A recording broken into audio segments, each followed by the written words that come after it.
more people like Sylvia Blyden, then go tell una today say that press conference na one of the worst press conference where any government don't ever conduct na the history of Sierra Leone.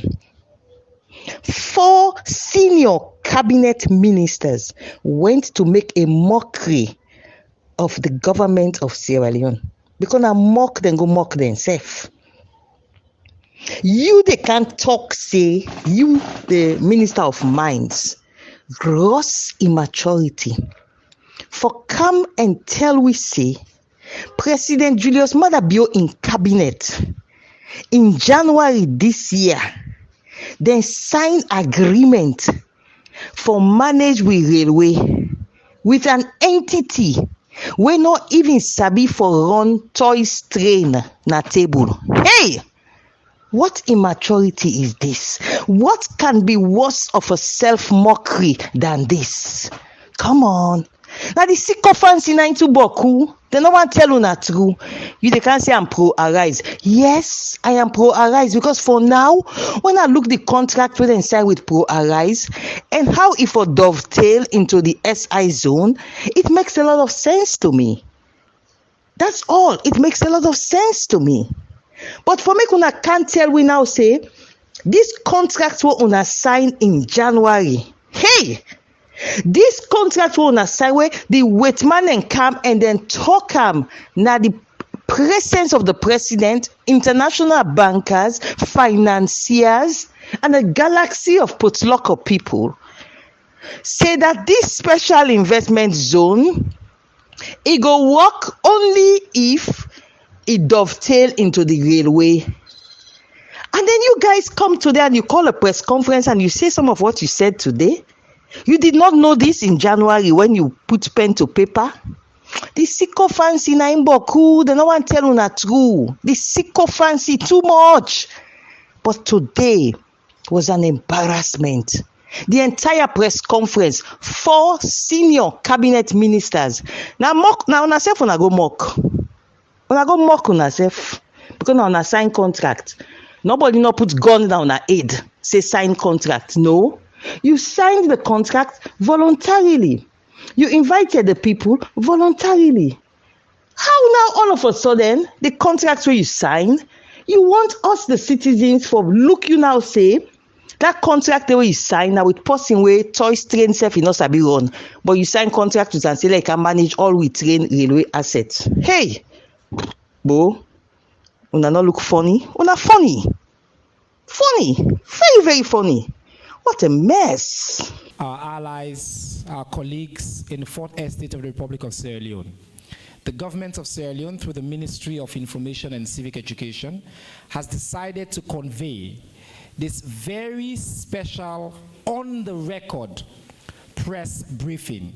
This is an on-the-record press briefing to provide extensive details to the people of Sierra Leone and beyond who have an interest in the port and rail agreement that's been the subject of multiple speculations and news in Sierra Leone and in our international media.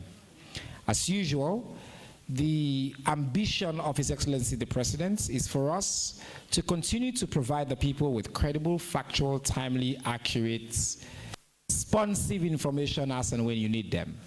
And this is why we thought it fits to bring the principles, the people with the facts to answer any and all questions that you, the distinguished members of our 4th Estates, may have, so that we do not continue to engage on an issue without the facts. I want to particularly thank all the senior editors and the owners of the respective media houses who have graced us today with your presence, especially at such remarkably short notice. My name is Cherno Abdullahi Bar. I am the Minister for Information and Civic Education for the government of Sierra Leone, and I have with me here members of the cabinets of the government of Sierra Leone. The first speaker I'm going to hand the microphone to is the country's chief law enforcement officer, our Attorney General and Minister of Justice. Our Attorney General and Minister of Justice, Mr. Mohamed Lamine Touré,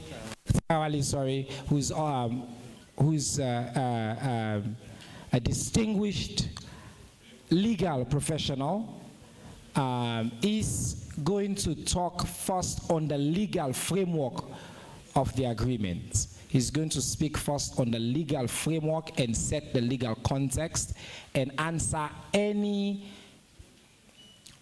legal questions afterwards that may be here pertaining this agreement and the context that we have.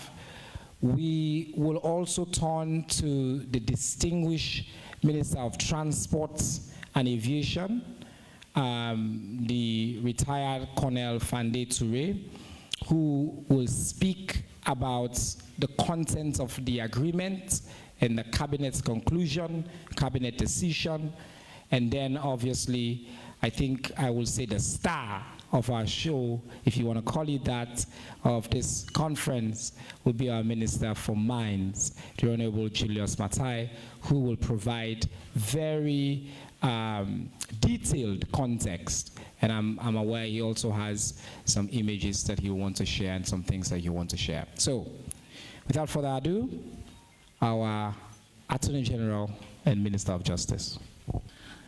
Good morning, Mr. Mediator. Thank you very much. Good morning, members of the press, my colleague ministers, distinguished ladies and gentlemen present. And as the moderator rightly says, we are here on different categories. But firstly, on my own part, is to dwell on the information that is that has been going out before today, that government has signed a contract for the rail and port with Kingo Rail and Ports. That evidentially is true. That contract was concluded by the government of Sierra Leone and executed between the government of Sierra Leone and Kingo Rail and Ports.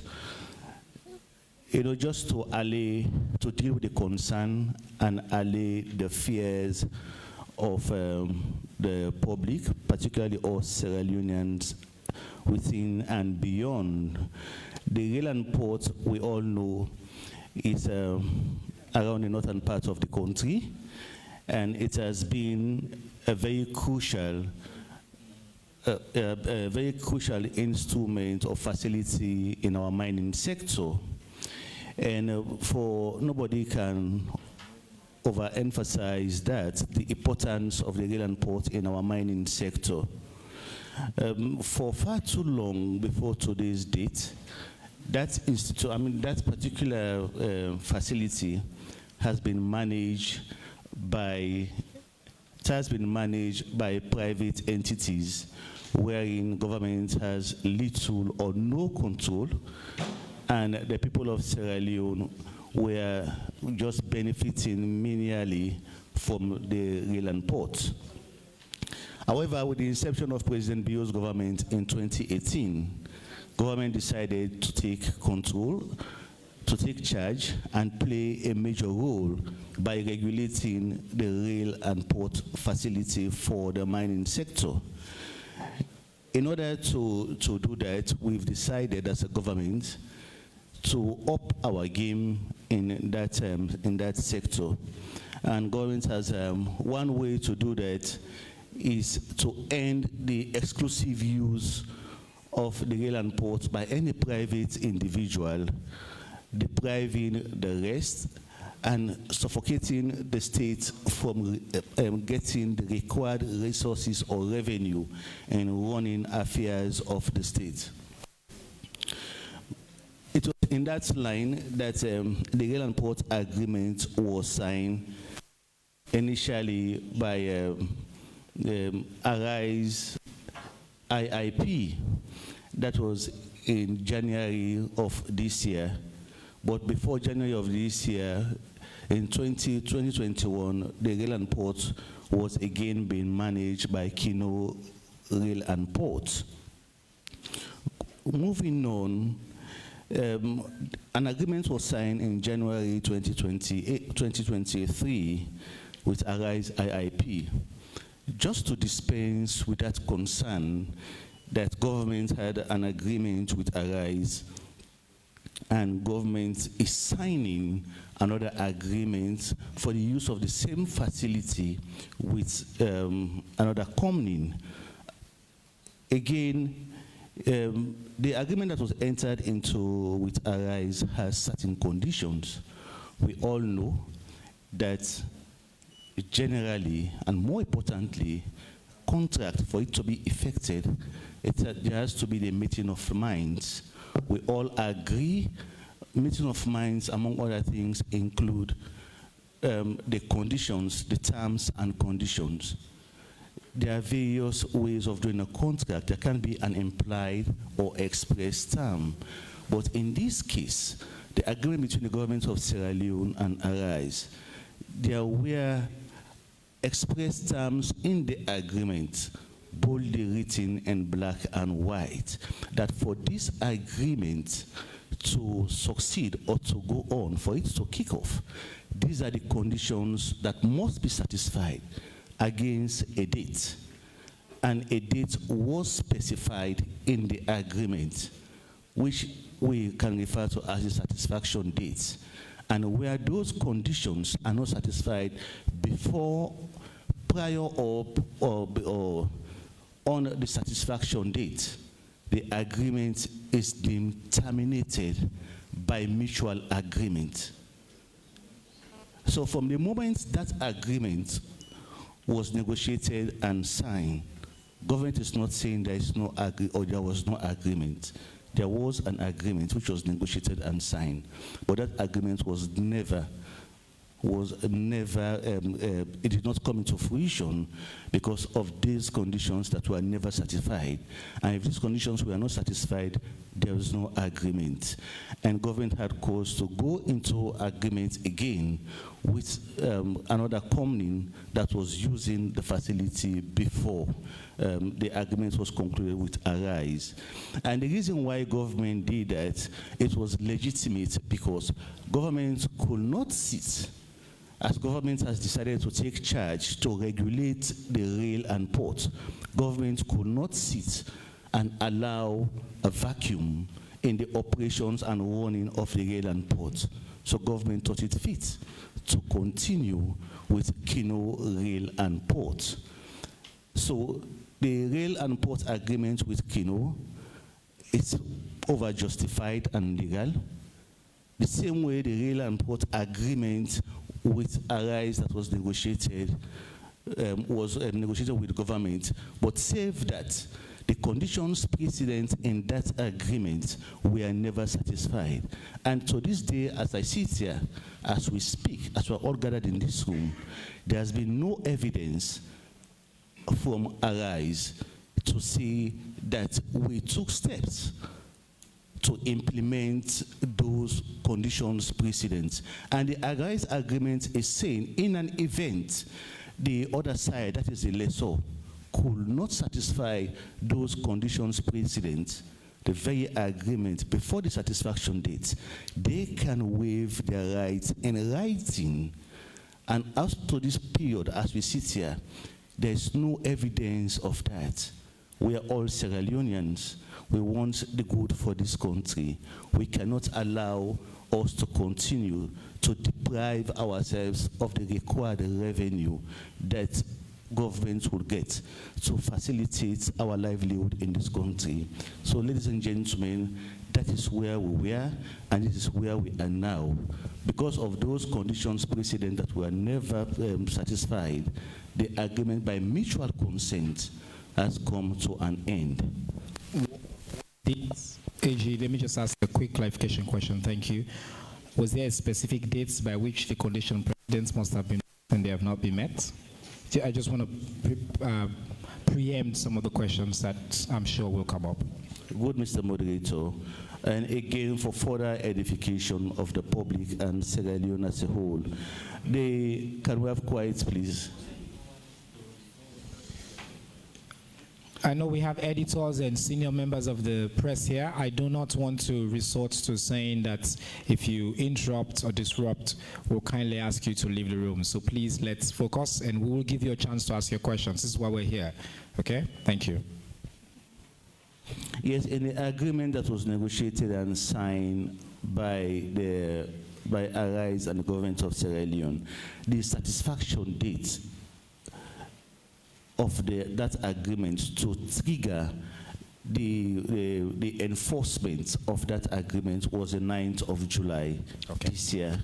Thank you. And up to this moment, there's never been any communication between us and Arise.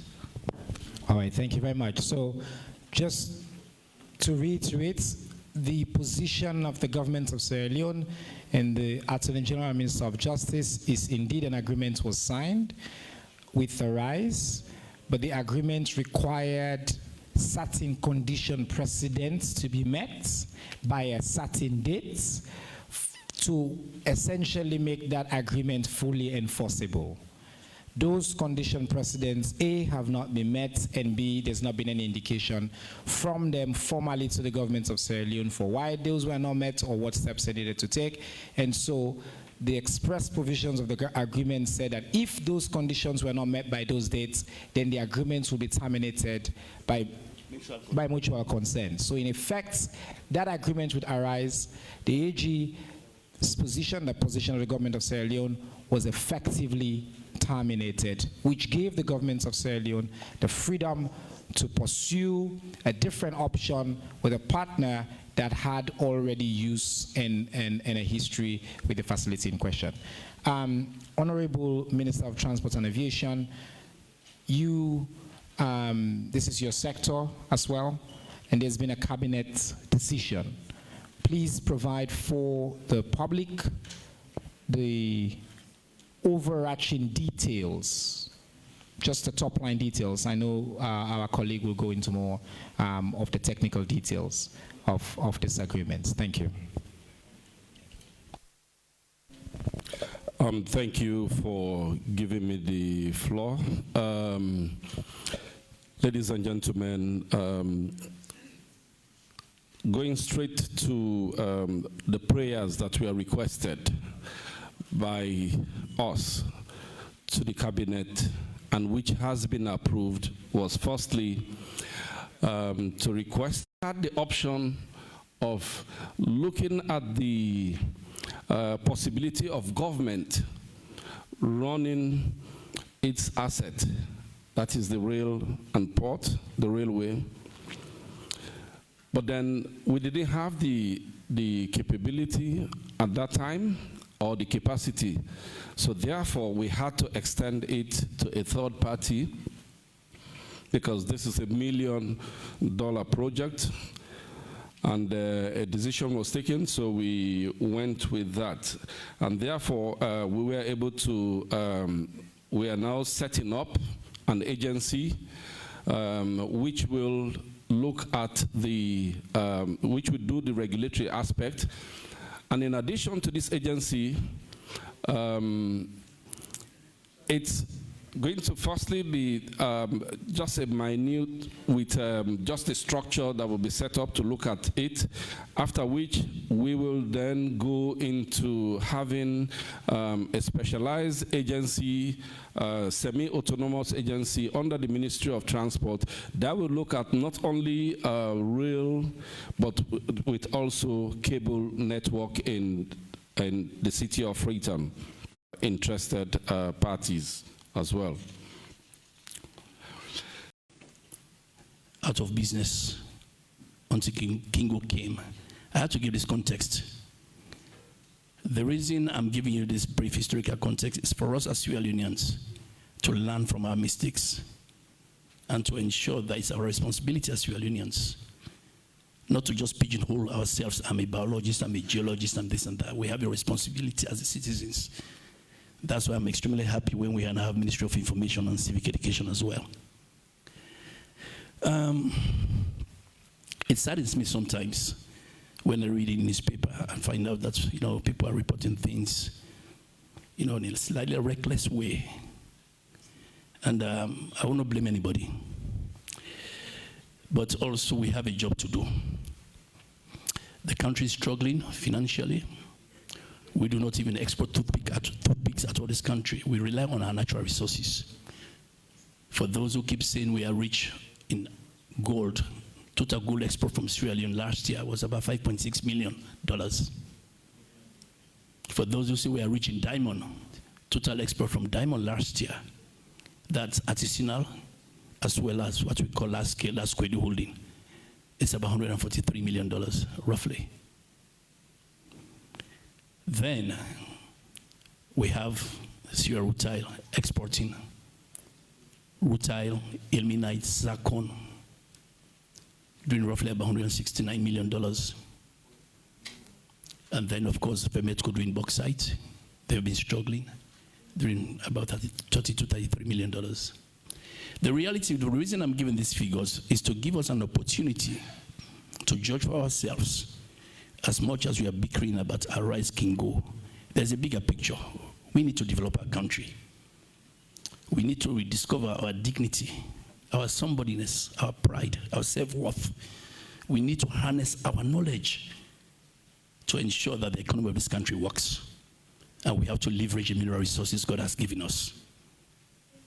So while you are making these decisions on behalf of our brothers and sisters, our moms, let's do it with dedication, with passion, non-partisanship, with some amount of transparency, accountability, that will allow us to say, yes, we are Sierra Leoneans, these are our resources. We are not just giving it free to people. I brought some slides here. The reason being, I've been hearing people going on some trips. I don't know whether it's pilgrimage to Gabon or Benin, here and there. I mean, I'm happy. I can feel the spirit in here. I can feel the energy.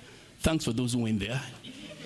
And I also went on a pilgrimage to ensure that the decisions I make on behalf of everybody here are well informed. Okay? And I will start with that. Then I'll provide more context.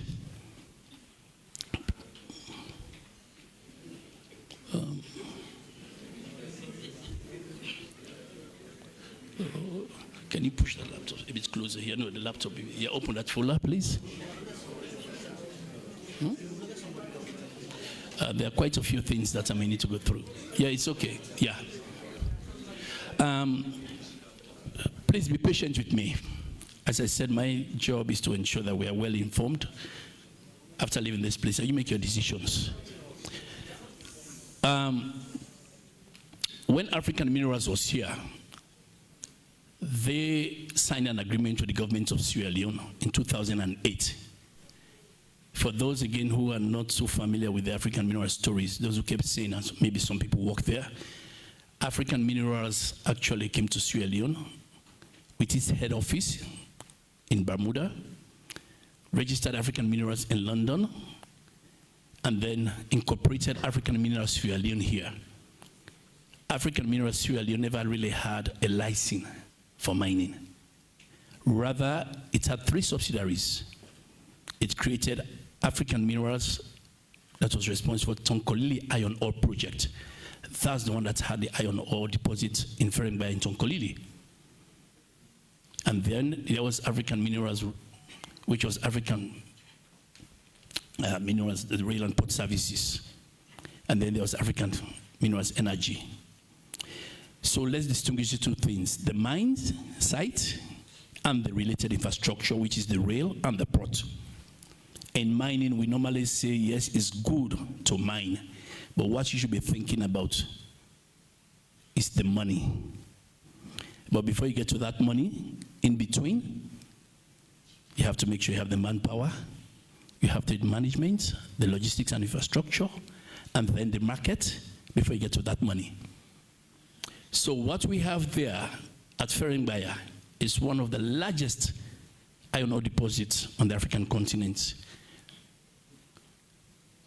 13.8 billion tons of iron ore.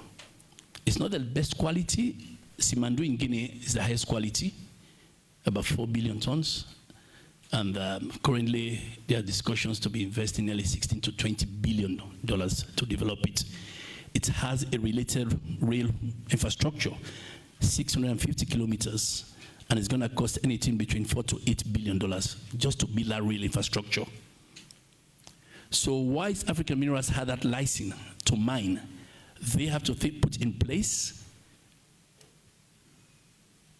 infrastructure to take the mining product to the market. It's for that reason that 192-kilometer rail was constructed, starting from Dasogaya right into Kamasundo.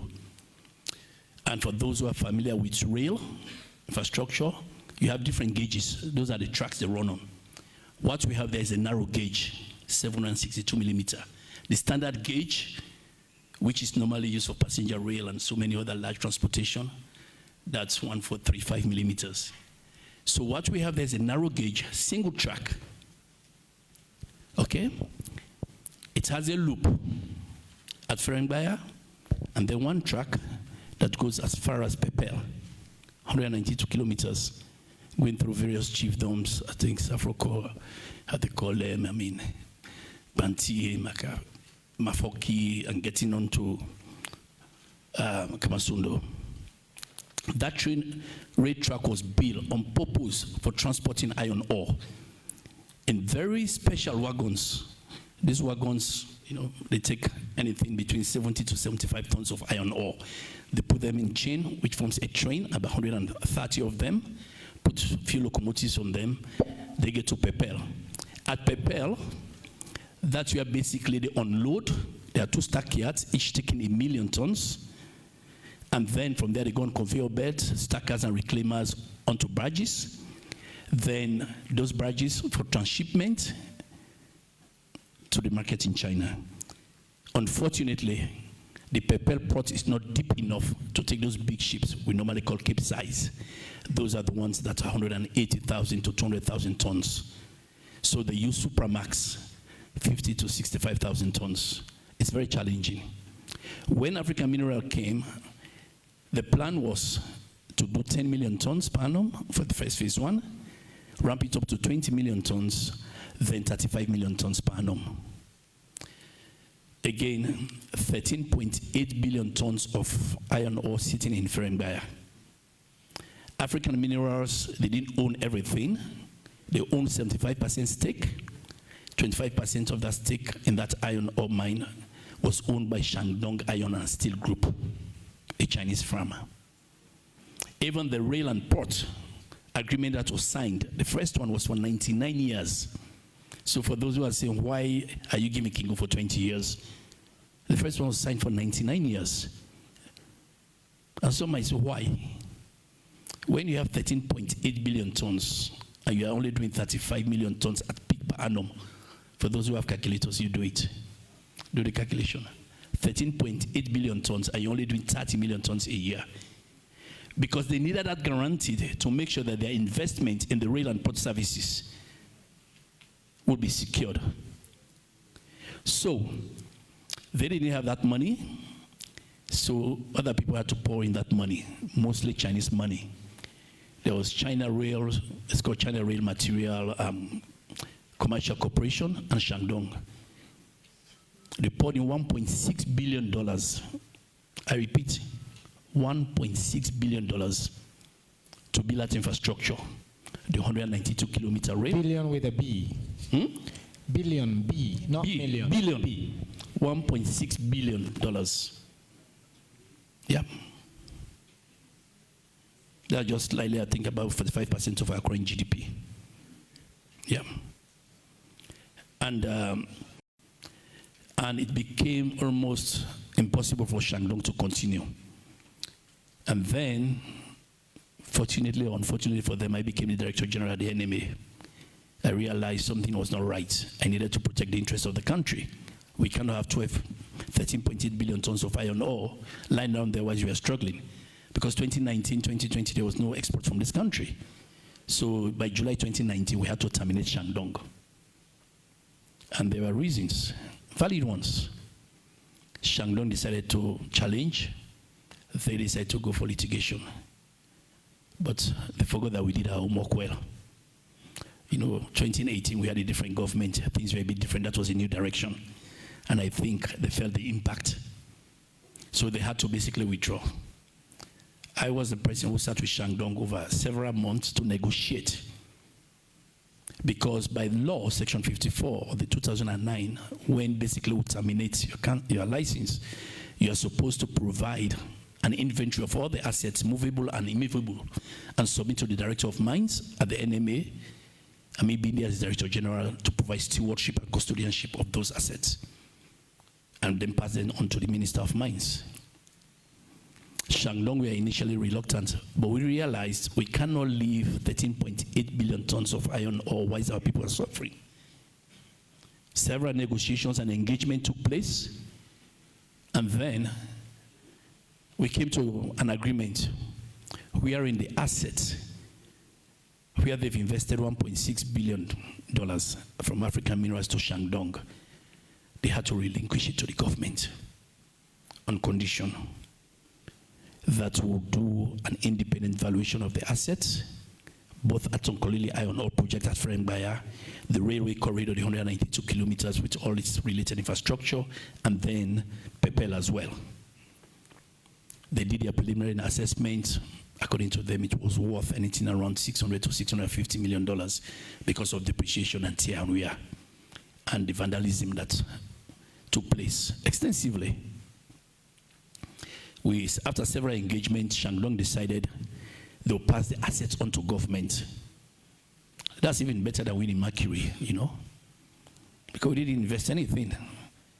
Rather, we inherited something, and we didn't have the expertise, the knowledge, the skills, how to take care of them. The reason today we have the Minister of Transport and Aviation here is at that time, people believed that it's because it's a mining-related infrastructure, it's the Ministry of Mines and Mineral Resources and the NMA that should be dealing with this, even though they didn't have the competencies or expertise in any of these fields. So we inherited something that was bigger than what we thought. What they normally say, you bite more than you can chew. So I learned from that even when you are praying to God to give you something, make sure He gives you the ability as well to handle it. So we decided now, it's not only the rail and port that we are relinquished to the government of Sierra Leone, but even the mine sites as well. It also had mining-related infrastructure.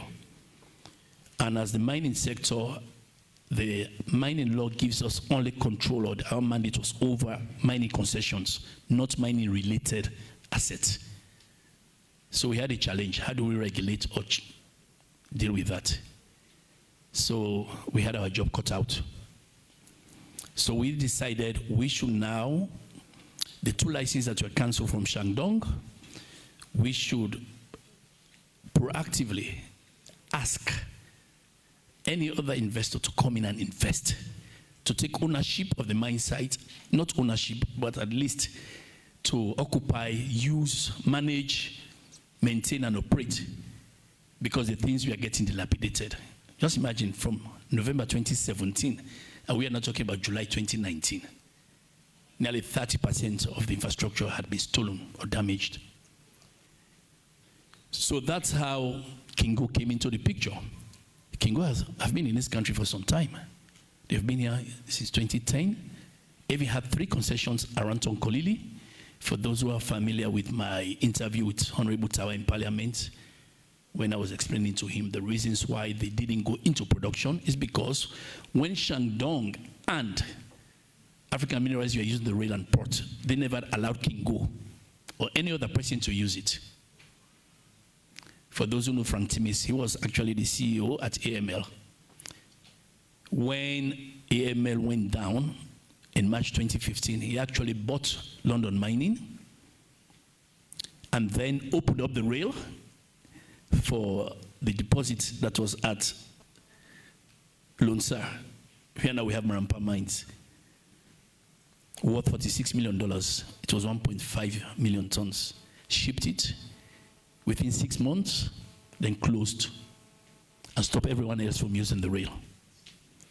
So even when Kingo came in and expressed their interest, because they already have 3 concessions that are contiguous with the 2 councils operations we had from Shandong, we had to make sure that they were competent enough and that they provided us a proper mine plan. And we had to look at the financial model to make sure they were capable of taking over something as big as this. It's for that reason it was not just to sit here. They did several presentations at the NMA. And the first thing we did, Kingo is a group. It's a massive group in China, Kingo Energy Group. You can go and Google. So we needed to understand that it's not only their local incorporation here in Sierra Leone that was capable of doing what they're doing. We needed to know who the parent is. For those who are familiar, you know, most mining companies, they come, incorporate a local farm here, have a subsidiary of that farm, but their parent farm is somewhere in a safe haven, tax haven, either New Jersey, Bermuda, or maybe Panama. So we needed to understand. And we went to China. This was to understand. I mean, I brought some pictures just to just show some few things quickly, because they paint 1,000 words. I hope they work. Yeah, I'll go through this quickly. Can you press next? Next. So that's the rail and port they run in China. We went there to look at the infrastructure, to look at everything. It was a due diligence. It was a large team that went there to really understand that the parent that is sending its child to Sierra Leone to take over something we've inherited from Shandong is capable enough.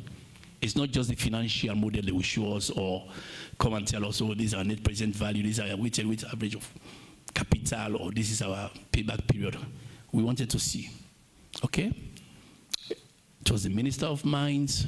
I was there as an NMA representative. We got people from the AG's office. And we came back. Can you go back out of the folder, please? Okay. Back. Even when we came back, we needed to go and see. This is now January 2020. The Kingo mine, the mine site that we inherited from Shandong. Next. That's how big some of those machines are, just slowly. That's how they were, slowly, please. For people to really understand, when we keep talking about assets, at least those who've never been to mine sites, some of these things are like 4 or 5 stories high. And there they were, we inherited it. They were getting rust. They were being vandalized. Can you go next? So we took the team there from NMA. All of these things were like idle for 3 years. They were not just being scraps. Even to scrap them was going to be a challenge. The conveyor belts were cut off, damaged. Those are containers left for 3.5 years. And after coming from China, doing the due diligence of the parent, we wanted also to do due diligence on the child. So went there to take stock of what has been left and given to us for free. And after that assessment, honestly, I was worried. Worried not for myself, but for Kingo. Asking, how are they going to rehabilitate this? Some of the pictures, some of them is not really doing justice, because if you get closer, you realize most of the things are gone, they've, rusted here and there. So we thought, let's engage them and let them give us a plan in terms of how they're going to do this. So after going through the normal process, it was in January 2020, we gave them the license for the mining site in Tonkolili. And then we transferred those assets to them in September 2020. This was the period of COVID, remember? China was locked down. I mean, we all know the experience of COVID. Then we transferred, after coming back, the rail and port asset after negotiations in the same October 2020. Whilst we are negotiating the details of the contract, because even before the contract was signed, because when people knew that Kingo was coming to take over the rail and port, in fact, people started vandalizing. It was like free for all. People found their El Dorado. People were just cutting away with things. So Kingo, we actually begged Kingo to take ownership as early as possible, not legally, but to occupy, to stop the vandalism. At that time, they told us it needed over $100 million to repair. So they took over in October. November 2020, they went to work. Brought in over 20 subcontractors from China. Can you go back and get the next folder?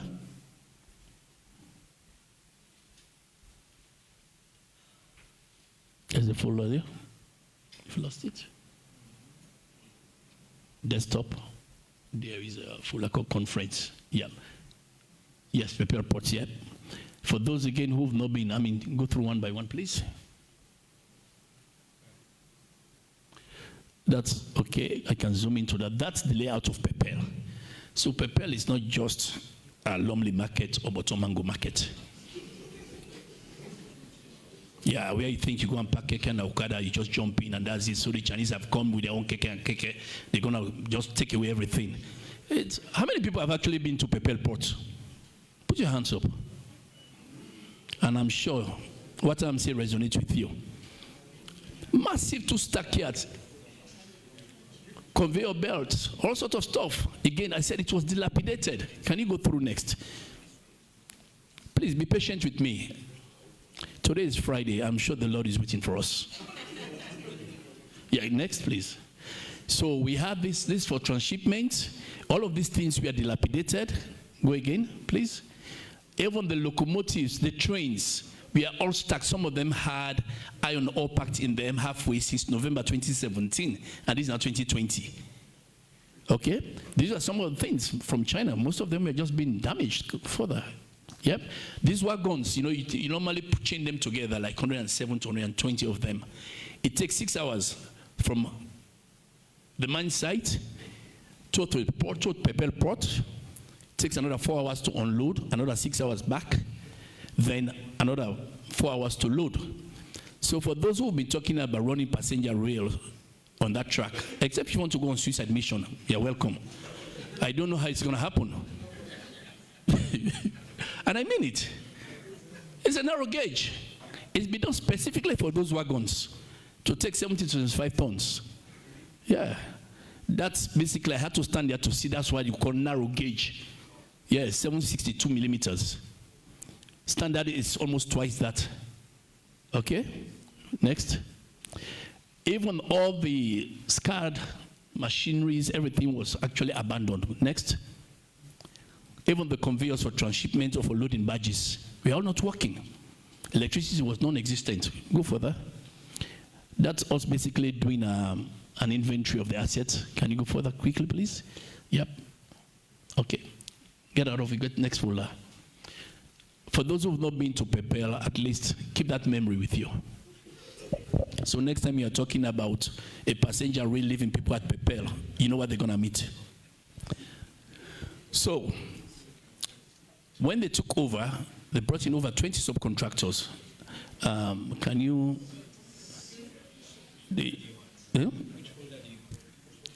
Just hold on. No, don't worry, it arrives yet. I will rise when I get there. Yeah. Try that one, yeah. Open that one, yeah. They started the repair of the rail in November 2017, and then we signed a contract with them in January 2021 for 6 years, 2 years for them to use exclusively. Again, a lot of people have been asking, why 2 years? They were concurrently repairing the rail and facilities and the port facilities, whilst they were also mining the DSO, that's the direct shipping ore, to be able to have some capital and reinvest in the rehabilitation. The rehabilitation cost around $187 million. Can I repeat for you? Take note. Not Leone's, dollars. Yeah? 192 kilometers of rail. And several hectares, I can't remember, is it 10 point something hectares at Pepel. This is when they actually started shipping. Just imagine, started repairing the rail and port in November 2021. By February 2022, They were actually now shipping, and we are now deriving revenue in terms of royalties. They brought in all this machinery. I mean, when I went there, I was so proud to see our Sierra Leonean women.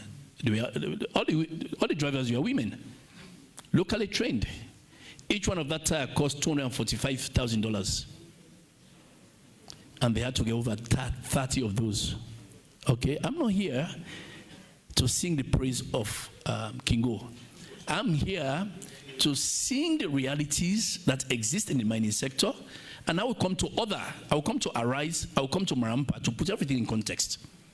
But that's where we started, because by this time, Arise still is not in the picture. Okay? Then, Arise came into the picture when we had litigation with SL Mining over loans, sir. Not Arise as IIP or Arise Group, but one of the financiers of Arise, AFC, African Finance Corporation. They expressed interest in maybe funding the litigation, or maybe if we win the litigation, if they wanted partnership with the government of Sierra Leone to run the deposit or the mine that was left by London Mining at Marampa. Then, we started at the NMA looking at the mining sector in a more holistic way, thinking that we need to establish, special economic zones in Sierra Leone. Because do not forget, Sierra Rutile also does bulk export of rutile, ilmenite, and zircon using NITI 1. Since 1967, is dedicated to them. Siromco 2 was there from the 60s. After the war, Vemetco came from 2008, and they have NITI 2 dedicated to them. Siromco has been doing between 1.8 to 2 million tons of bauxite. Rutile doing anything between 120 and 160 million tons. Yeah. So, we thought also at Pepel, there's a possibility for other operators to use that. So this idea about multiple users, they didn't just come from the sky or from a Mercury card. At the NMA, we sat down and looked at it. We did some research in terms of SEZs around Africa. And that's how we got to know about Gabon and Arise. So if you look at the Arise Gabon, the first folder, Arise Gabon, number 4. So I also went on pilgrimage. Can you zoom in? I didn't go alone. I went with a team of technical experts together with my Minister of Mines to really understand how the SEZ works. That's a special economic zone. And then the associated port infrastructure in Owendo Mineral Port. Then we got to realize, that's the SEZ. Fantastic, brilliant one in Gabon. From 1 billion tons to 10 billion tons, visited virtually all the factories. We even went to the mine sites, not run by Arise, but that uses the infrastructure. That's Arise doing presentation to us. Can you just go forward? Yep, forward again, yep. There's a slide here, I want to stop there. They did a presentation to us on Mineral Terminal. Again, for those who've been talking about Arise IIP, just a reminder, Arise is a group. There's Arise IIP, Integrated Industrial Platform. There's Arise IS, Infrastructure Services. There's Arise Port and Logistics. That's the one that has expertise in running mineral port. And that's owned 42% by AP Moeller Capital. That's Maersk. I mean, you don't know Maersk, they have the expertise. And then 32% by Olam, who also have a share in Arise IIP, and the AFC that provides the finance 24%. Arise IIP that is here is owned only by the shareholders. AFC 50.5%, the Olam 49.5%. But whilst we are there, apart from the SEZ, every presentation on rail and port was this, the Owendo port. It's actually a narrow loop, 21 kilometers. Maximum tonnage is 5.6 million per year. They built it in 2018. So we came back to put all this in context. And it was not enough. We actually took His Excellency with us again on the second trip to go and see for himself. Okay, can you go through this ruler quickly? And the next one, no. So went on a second pilgrimage as well, but this time with His Excellency. Because by then we are very much convinced our rights capabilities are more in industrial zones. I will give it to them every day. So we saw all of this, went there, gave us presentations, or we came back. And we encouraged them to focus on SEZ. I'm not bluffing, but I was the one who did all those maps, did feasibility studies, to actually identify some of these areas. So they disappeared from the equation. Okay? Can you go back to the folders? I'll be wrapping up soon. Okay. Can you go to the folder that says maps? Maps. Yeah. Just open the first one. For those, again, who want to go on a suicide mission on that as a passenger, you see at the far right there, that's, there's no pointer. Yeah? I will have to stand. Give me a chance. This is the mine site. Probably close it first. Let me get the entire overview. Close this one. There's another map.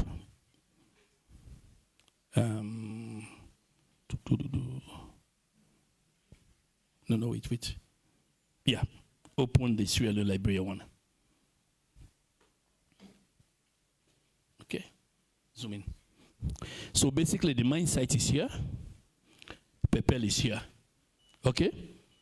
Again, the reason I showed this map for those who've been, getting excited that even our rise is going to extend this to Guinea, to Simandu. Simandu is around here. And Simandu already have Chinese and Singaporeans who are pouring between $4 to $6 billion to build a 650 kilometer rail. I wonder why they will be interested in this. So for those who are still dreaming, I'm going to wake you up. Continue, please. There are some discussions. We're going to have passenger rails coming to even to Liberia. Okay? Can you just zoom out? That's 192 kilometers. Okay, hold it there. Yeah, no. Yeah, this Pepel. Yeah, that's Pepel. When the ore starts from there, it goes through all this. It's mostly rugged terrain, hills and bends here and there. Less populated, so I don't know where the passengers are going to come from. Again, just to put things in context, in Liberia, they have similar situation. Iron ore deposit in Nimba. It's run by Metal Asirol. Liberia government took ownership of it in 2007. And they also have the same problem. When you are poor, you don't have too much options. They had to let Asirol Metal run it. Theirs is about 243 kilometers, spent over $800 million. And they are lucky, it's a standard gauge. But even at that, it's only one mining company running it. Why there have been discussions to allow the other Guinean companies around Nimba to use it? The discussions are ongoing to make sure they work out the modalities. But that's not going to happen until 2026. Okay? What we have here, again, one important thing, for those again who have seen, multiple users should be using the rail. It's true. But you have to put some money in it.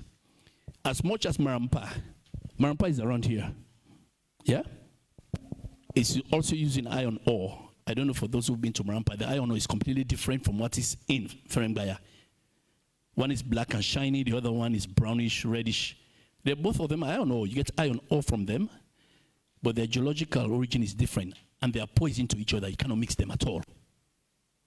So if you have 110 to 113 wagons, and it takes you 6 hours to move from the mine site to Pepel, then another 4 hours to unload, then another 6 hours to go back. Now you have to factor in, you have to wash all those wagons, clean them up, come back and load them. So for those who are saying, why did you give them only 10%? Yes, there's a discussion that when African Minerals was there, the capacity is 20 million tons per annum. That was then. If you go to Pepel, there are 2 stackyards, only one is working. 2 dumpers, only one is working since 2017, and nobody's willing to pour money in it. So the capacity is actually about 10. Kingo is currently doing 4, And I mean, half year, but the expectation they will do 8. Next 2 years, or next year they do 15. By 2027, they do 30, which is good for the economy. So, can you go back? There's another map there called Koya, where we have our SEZ. The shortest distance to that way from Koya, where the industrial zone is. Don't get me wrong, I'll come to Arise. I'm all for that. Arise, don't take anything. Arise IIP. They are very good at SEZs. Done in Côte d'Ivoire, Gabon, Togo. But I don't even know whether they've ever even run a toy train on a table. Not to my knowledge. Correct me if I'm wrong. I don't know about that, whether they've even run a toy train on a table. Because all the presentations I've seen over the years, I've engaged them since 2020 up to September 2022. And again, for those who will be surprised, in September last year, I have not spoken to anybody from Arise. Even when I was the Director General at NMA, I've never seen a presentation from them. As the Minister of Mines, they want to run a rail that is related to the mine that basically exports one of our best commodities and one of the biggest contributors to our economy. Why would you want to leave that and then give it to somebody? As far as I know, I'm not talking about Arise Port and Logistics, but Arise IIP, again I repeat, that as far as I know, has not even run a toy train on a table. Okay? Koya, the industrial zone, is around here. The rail is right up there, not even on the map. I did a quick calculation. The shortest distance is to prepare, but you have to go through that creek and nobody will bother. But any other way is between 42 kilometers to up to 198. So for me, I have to make decisions on behalf of the country and have to advise my colleagues based on what I know. As I speak, I have here the mine plan, the presentations, plan for Kingo, and Arise. Arise one was the business case is 10 pages. Spent 8 pages talking about Arise Port and Logistics, and half a page Arise IIP. Correct me if I'm wrong. If you are supposed to evaluate 2 companies, one that is running rail, spent $187 million, rehabilitated it, brought contractors running it. The iron ore, already, when the Minister of Finance read the supplementary budget in Parliament for the first 4 months, total export from this country was about $420 million. $369 million of that was from the mining sector, 87%. Then 262 million of that is from iron ore, 65%. Do you want to jeopardize that? I don't think so. If it's wrong to make a decision and recommend the best operator to the government, if it's wrong, I don't want to be right. Mr. Minister, yeah, I'm going to ask you to wrap up now. Pause, yeah, so that we can allow the members of the Fourth Estate to ask questions. I think that's as detailed a briefing, please, sir, on this matter you're going to get. 2 minutes, because they will say I didn't show anything about rice. Can you just please, all right, before the question comes? I'll give you 2 minutes to wrap up. Okay. Go to the rice folder, please. Which one of them? Go to Arise Docs. Docs. This one? Arise Docs. Okay. I'm not going to go into the lease agreement. Read it for yourself. The lawyers are here. This is the business plan I got. Okay? I'm a technical person. I was the Director General of the National Minerals Agency. Can you just go through this quickly? So that when you ask questions, it's not only, this is the business plan. Okay? Apart from this, just go down quickly. This is just basically giving you a background about the mining sector and what they can do. And that's it. From here, henceforth now, it's 10 pages. Everything now is about Arise Group. Go on. It's about other things Arise Port and Logistics have done. Nothing more about Arise IIP. I'm a technical person. I'm supposed to, on behalf of everyone here, assess. That's all I got. I went to Gabon twice. Can you just close that? Let me just show you something. And that will be, no, not that one. I won't go there. I'm not a lawyer. Go to Kingo's presentation here. Open the PowerPoint one. Just for yourself. You don't even have to be technical. As long as you're not blind, see for yourself. This is the presentation they did. Just go through that. Yeah? Go. Just scroll through quickly so we don't waste time. Yes, somebody comes to you. Go down. This is business. Go, up. This, for those who are geologists can understand, somebody is telling you that they've done some work. They've done the quantification. Estimates. Can you go up? Their license. Go up again quickly so we don't waste time. I'll come to something. Further up. Yeah. Giving a holistic view, just go. Yeah? No. Let's go through, yeah. About their timeline with a plan. Go down. Yeah. Go again quickly. With everything, how they're going to work, the phases or what are we visited.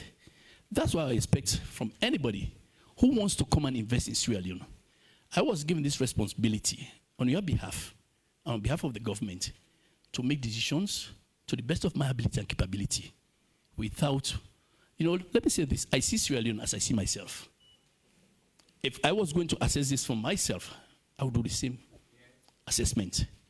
So after going through all of this, I would not sit down with the potential to be one of the best exporters of iron ore on the African continent with the Associated Rail and Port. And I will not advise the lawyers, the Minister of Transport, and the government accordingly, or the cabinet. Thank you. All right.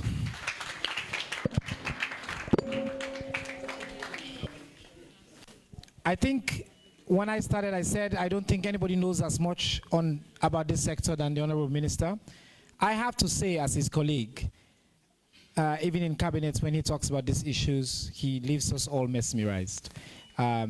Just the depth of knowledge that he has. I mean, you can disagree, but I think it's admirable that he's been speaking about dates and figures without looking at notes. He knows his stuff. And now, I hand him over to you for your questions.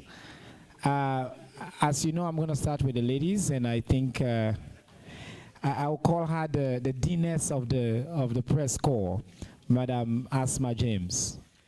Can one of my colleagues help me with the microphones, please? Thank you.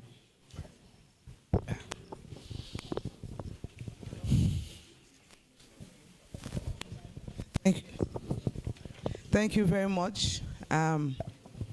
It's a pleasure to be here to see for the very first time, I think in 20 years of journalism, to see a table full of government ministers to explain a decision taken in cabinet. And as you started, the Minister of Mines, you said you wanted to explain so we can get the correct information and not misunderstand government's decision. But I will start with the Minister of Attorney General and Minister of Justice. So you said there were express terms of agreements, there were things to be done by Arise before a certain date. And Arise could not meet to those terms or did not do some of these things. So I would like to know what Arise failed to do that got their contract terminated. And to the Minister of Mines, you've explained, you've spoken about the trips you did, just like some of us did when we were asked to. And I believe there were due diligence done in both companies or companies that want to invest in Sierra Leone. And after all those due diligence, government decided to sign the contracts with Arise. And you were there at the NMA, at the technical man at NMA, and there was also the Ministry of Mines. So I would like to also know, where were you when the contracts were signed, with all the knowledge you have in the mining sector? And the last one is, are you worried, will be for both you and the Attorney General of any legal action that in the event Arise decide to take action with regards to this, as we saw in the SL mining case, where we made to understand that, it was a big problem for governments, and we told the defendants, the Attorney General then misled the government of Sierra Leone in the SL mining case. We don't want to see another repeat of the SL mining case. Thank you very much. All right, thank you very much. I hope you understand that for the purposes of today, I've suspended the rules that I normally have, because I would not allow typically 3 questions by one individual. So I'm going to ask you as well to please keep your questions short and avoid the prefaces. Let's say Madam James has given the preface on all of your behalf. Okay? Now I will take a few more questions. Where's the microphone? Okay, you're next to Mr. Fofana. Let's give him the mic. Thank you, Mr. Minister. Yeah, it's a bit constricting to not ask more than one in this. No, I said I've suspended the rules. Oh, okay, that's I'm fine. just Thank asking you to avoid the prefaces. Absolutely. Okay. So I would like to have clarification on this. Attorney General, was it, I don't know who said this, probably before I came in here, which Asma James just referenced. My understanding was that Kingo had an agreement with the government of Sierra Leone up to 2027 for the rail and port, which was terminated sometime last year, and that revocation was revoked, and they were given back the contract sometime around June of this year to continue until 2027. So I need that clarification, and my question thereon is, if that contract continues up to 2027, why are you giving them a new contract for the same port and rail, a contract they already have for up to 2027? Secondly, when I was at Newton, when the president went there for the commissioning, he did talk about rail and port. I stand to be corrected, but my memory is that he even jokingly spoke about how trains will be taking people in Koya and all those areas. And now the mines minister is telling us that it was only Arise IIP for the special economic zone and nothing to do with the rail and ports. And finally, are you concerned? Sorry, Mr. Fofana, was there a question in there, the second one? Yeah, just a clarification as well I need, because my recollection is that the president spoke about rail and ports when he was at Newton. Mr. Fofana, as Minister of Information, even I know that what the president says in passing in a speech is not equal to an agreement pertaining to a specific, especially a technical issue. But no, it's not. I'm asking for. Okay. Okay. Gentlemen and ladies, I want us to continue in the spirit that we have started. You will get your chance. It's all right. But Mr. Fofana, I think you and I will agree. I'm just asking you for fair questions. Yeah. Oh. You can't. Well, I'm asking, but also I'm seeking clarification. Good. So, Clear. So you are not misquoted. Okay. Or you are not favorably quoted unfairly or unfavorably. Also, but just to be clear too. Yes. You cannot recall the context in which you mentioned rail and ports. Well, the president was there. Yeah. To commission projects for either Arise, well, for Arise IIP. But it was a specific SEZ project, right? Exactly. Correct. And then during that commissioning, when he was making his speech, he spoke about rail and port and how Koya and other areas will benefit. Okay, good. No problem. We'll clarify. Thank you. And then I would like to know, there was this recommendation, I think by the World Bank or some other development partner, that the best practice for the rail and port would be for an independent operator. An operator that is not a mining company. To be fair, in making available the railway or all its facilities to all the mining companies, because the Minister of Mines has just explained here that there was a unilateral use of the facility when Shandong had the contract to operate it, so that London Mining Company had to have the service of donors and other facilities to take their ore. Do you disagree with that recommendation, that an independent operator be given the rail and ports to operate? Thank you. Thank you so much. I'm going to do one last one, and I'll come to the front here. For now, you all will have a chance. This is why we're here. So just breathe, okay? I'm coming back to you. Let's give it to Dixon. I'm Thomas Dixon. Mr. Minister. Can you make sure it's on, the microphone? Mr. Attorney General, Minister of Justice. It's not on. Thank you. I'm Thomas Dixon, Minister of Justice. You said that there are certain conditions which arise did not meet, or certain terms of the contract, express terms. Can you give us these express terms? Can you state these express terms so that we can know that these are the terms that we are not met? And Minister of Mines, it's Mr. Dixon, I'm going to allow a repeat of a question here only once, because that question has been expressly asked and we're waiting to answer it. So the fact that you're asking it is you're taking time. No. Asma's first question is what were they? Okay. CPs. Okay, sorry. So don't do that again. Go on. Sorry. All right. Mr. Minister of Mines, it's interesting that you referred to those who went, journalists who went to Gabon on pilgrimage. And you and the president also went on pilgrimage. And also, interestingly, you also move on to pilgrimage to China, to Kingo. I want to know the cost of who actually fueled those pilgrimages. I also want to know, because in Parliament on the Kingo issue, another mining issue, you've been accused of having vested interest in the mining sector. And you referred to the press recently as reckless. It is said that you have a consultancy company called Intergems.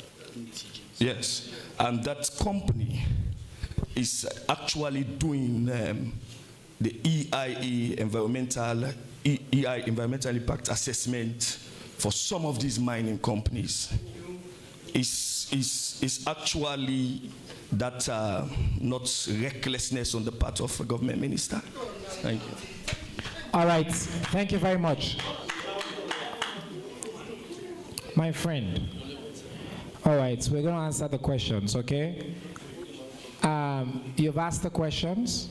I'm going to give a chance to the gentleman on the podium. I'm just going to repeat them so that we know what the questions were as I noted them down. The CPs, conditions precedents, AG, what were they? Madam James also asked about if indeed the points that the Minister of Mines just made here are as they are, was there not due diligence done that necessitated the signing of that agreement before it arise, including at the time when the Minister of Mines was in an influential position? Are you not worried about lawsuits? And then the questions about Kingo's contract, the fact that the suggestion that he had been terminated, and whether this is a new agreement or re-termination and all that. So clarification, I think I've had that question before. Mr. Fofana wants to clarify about the president speaking about it, not particularly. I'm struggling to, but I'm sure you might have some context, that he said the president did mention rail and port somewhere in his speech at an SCZ launch, and that, you know, that requires a clarification. The clear question about, and I've also seen this reference in the press, there's some recommendation apparently by international bodies that it is important, or that an independent operator should run the transporting sector between the mines and the export destinations, and whether we disagree with that recommendation. And then there are questions about the cost of these business trips to the sites that we're talking about, and who covered those costs. And then for yourself, Honorable Minister of Mines, there's a particular question that I've also seen in the news about, I know, of course, you run a consultancy company called Intergems, and the idea that it does continue to do business with the mining sectors. And my friend here used particularly colorful language to ask about that I will not repeat. But what you want to say about the potential seeming conflict of interest. Let's start with you, the AG. Thank you, Mr. Moderator. For the first question from Madam James regarding the CPs, before I answer the question, let's just correct it. That I did not say that there are conditions which arise should fulfill.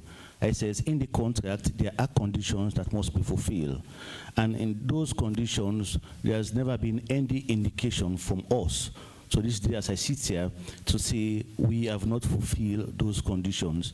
If you have opportunity to look at the Arises agreement that was signed with the government of Sierra Leone, you see, I think 1 or 3 of that in that agreement speaks to certain conditions that the government should take to ensure the effectuality of the agreement. And it proceeded to another section to say if those conditions are not met, Arise, they have the option, they can either waive in writing, write to the government to waive those conditions and express and continue with the contract, or they don't. So the thing is, if you wrote to government, it means you are putting out there to say, forget about those conditions, let's continue with the contract. If you fail to write, you still intend to continue with the contract. And those conditions, they are term. They are an expressed fundamental term. If those terms are not met, the terms of the agreement, if they are not met, then it says both parties, the agreement terminates by mutual consent of the 2 parties. And the satisfaction date is the 9th of July. So up to the 9th of July to date, we as lawyers of government have not received or did not get any information from our clients, the line ministry, which is the Ministry of Mines, to say this is what they want to do. I'll give you a perspective.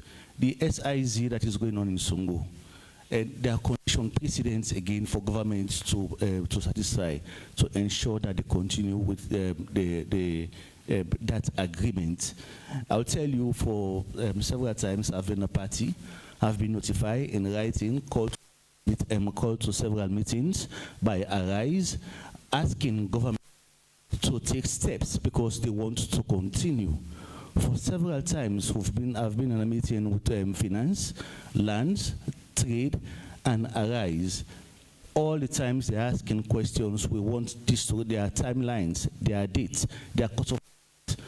But unlike the SEZ in Songo, for the rail and port, we've never received any notice from the clients to say they want to do A, B, C. And specifically, by word of mouth, it is in the contract to say, yes, if it did not happen, the contract is deemed terminated. And that is what operates. Again, for, I think with the situations of Mr. Fofana about the contract of Kingo up to July 2027, I will urge you again, if you have not seen, but please try to see that contract of January 8, 2021. It gives an initial period of 6 years. In that contract, there's a contract within the contract. You know, it's difficult to read a legal document and to understand a legal drafting. In that contract, there's a contract within the contract that gives exclusive rights to the user of January 2021. 2 years exclusive rights. Neither you nor anybody else should interfere or get access to it. And the term was for initial 6 years.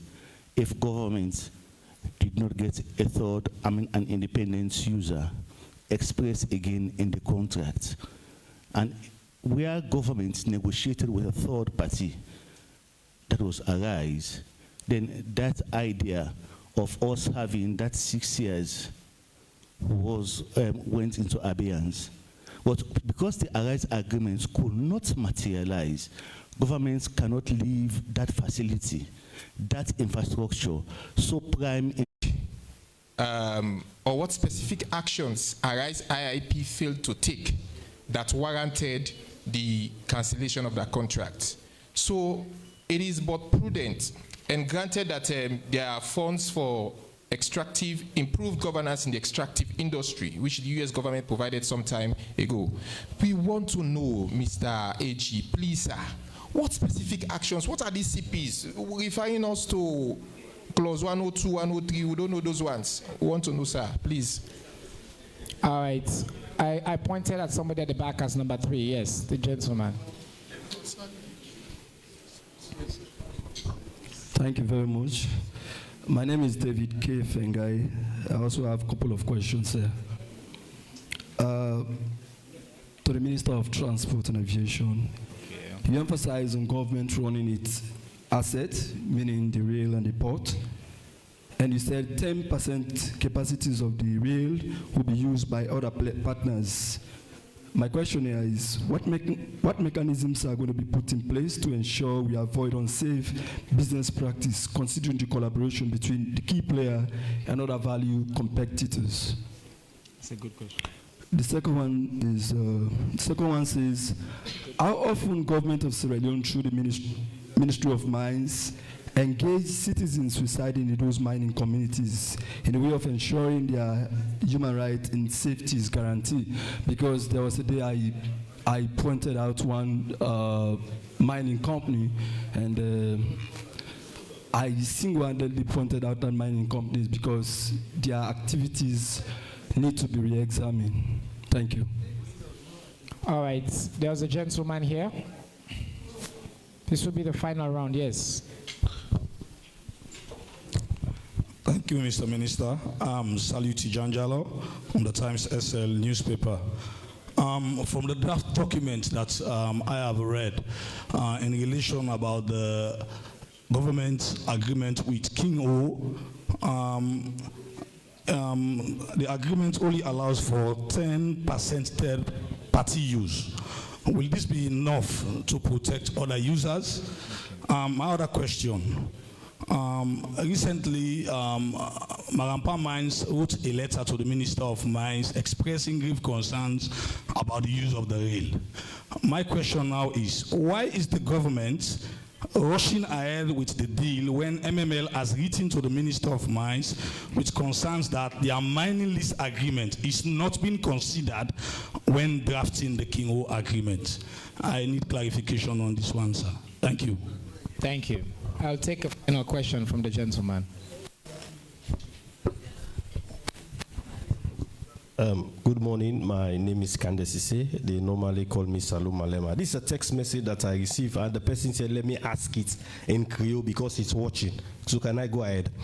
And the person said, he said, Mr. Minister of Mines, you say that the NMA DG, according to the Mines Act, now in the advise the minister, but now the minister in prerogative power for act. He say you not been the NMA DG, you advise. Now you not the Minister of Mines.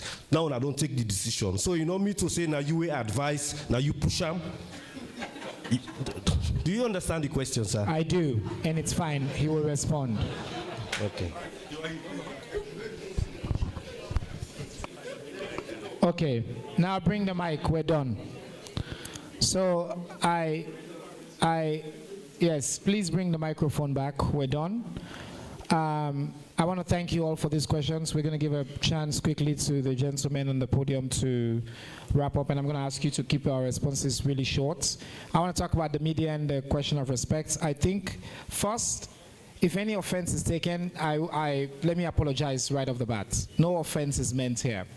Second, I think context is always key. I think what the minister said was clear, that there are indeed some reckless things that have been said, and that's true, including some things, people accusing me personally of things, and accusing some people here of things, using not typically the formalized press, but the informal press. People just write things and dump them on social media. I don't think even you will disagree with that. And I don't think the minister meant to castigate the entirety of the gentlemen and ladies of our fourth estate, who, as I have indicated in my relationship with you, I hold you all in the highest esteem, and that's true as well of how the government of Sierra Leone holds you. I'll go to the AG now. Thank you.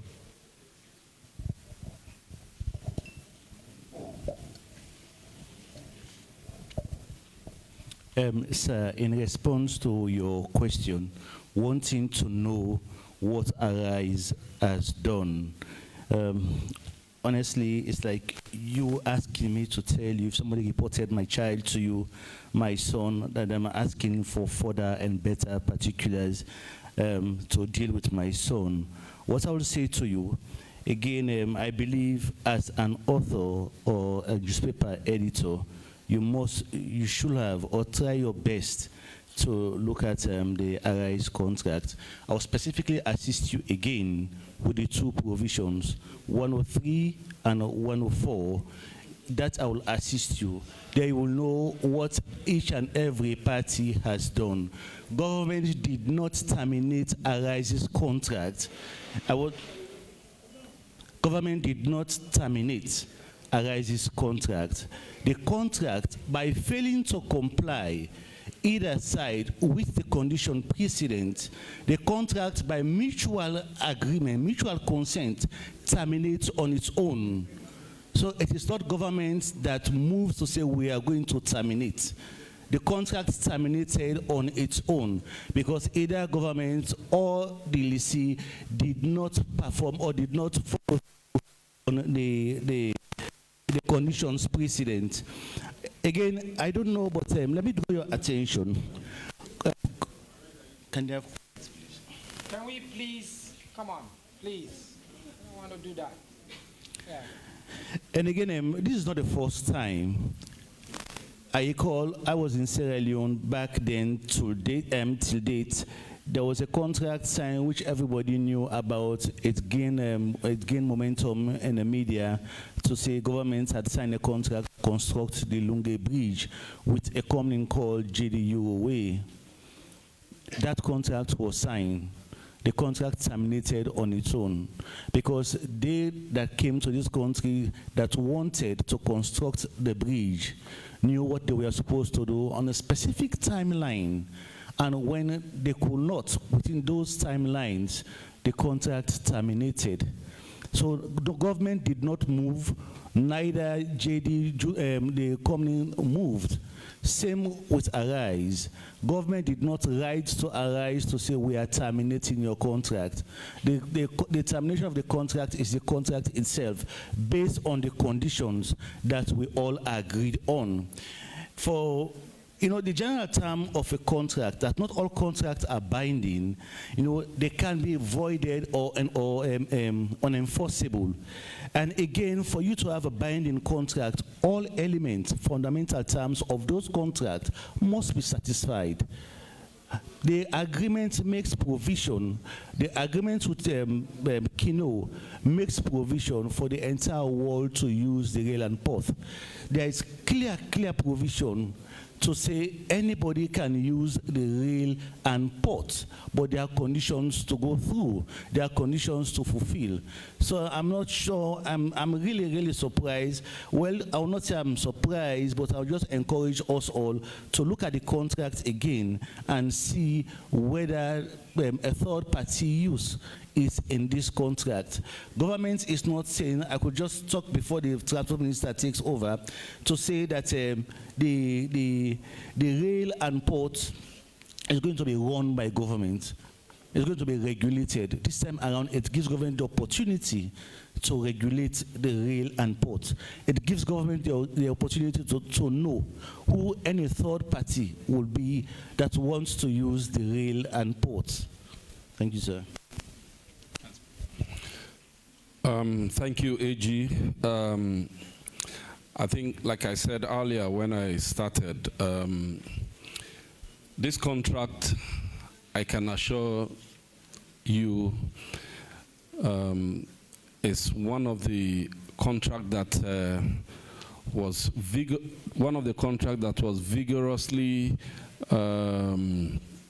discussed before decisions were taken. Now, regarding the 10%, unlike the previous contract, which gave exclusive right to the company at that time, with this new contract, we stated it in the agreement. It is expressly stated that 10% of its capacity should or shall remain for other users. So it is there. It's not going to change. Secondly, unlike other agreements, this very contract is not going to be regulated by Kingo. If other users want to use it, they would have to go through the ministry.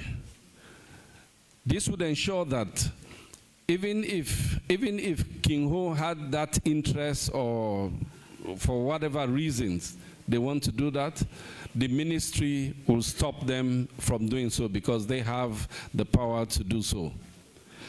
And yeah, like I said again, a team has been set up. We will look at this agreement on how to regulate it by the ministry. And this team will now metamorphose to semi-autonomous agency that will be responsible for not only the rail and port, but also cable networking in Sierra Leone. Thank you. Okay, with your permission, there was a question I didn't address from the previous round. That was the question from somebody who mentioned about Intigems, whether Intigems has done work for Kingo. Write it down for the record, or record it. Intigems has never in its history done any work in any form for Kingo Mining Company or its affiliates. Intigems does environmental works for some mining companies, and that's basically environmental impact assessments. And those reports are normally sent to the EPA, where the board sits that adjudicates over the quality of those reports, not the NMA, not the ministry. And if it's important, again, as I said, all these documents are public documents. Intigems is a limited company. It has audited financial accounts, or what go to the Corporate Affairs Commission. I think it's been in the papers already anyway. So I just wanted you to get that information and for the record. And it has never done any work for Arise in any form, not even for Marampa Mines Limited, for the record again. With regards my language, reckless, I didn't say the media is reckless. I said reckless reporting. Beer is not alcohol. Beer contains alcohol. Yeah. So, the next question, that the Chinese want to give $1 billion. Who would not want $1 billion? I mean, we have resources. They're lying there. We're not doing anything. We complain that the economy is not working. Iron ore, bauxite, rutile, you name it, chromite, rare earth minerals. And I wish I can get Sierra Leonean investors who come and invest rather than Chinese. Every now and then I say, let's be entrepreneurial. But I see Sierra Leoneans, they just chaperone Indian, Chinese, this and that. And then after they start complaining about the Chinese. But I want you to remember this. Our resources, as I said, 13.8 billion tons. If you had been 30 million tons per annum, if you have a calculator, check it, how many hundreds of years it's going to be. They have what they call resource-based lending. Some countries have used it. In 2017, Guinea got $20 billion from the Chinese government based on resource-based lending for 20 years, for which they used to build the Supita Dam, 425 megawatts, Keleta Dam, 250 megawatts, from which now they are refining bauxite in Guinea. So what is wrong? Even if that's the intention, what's wrong with that?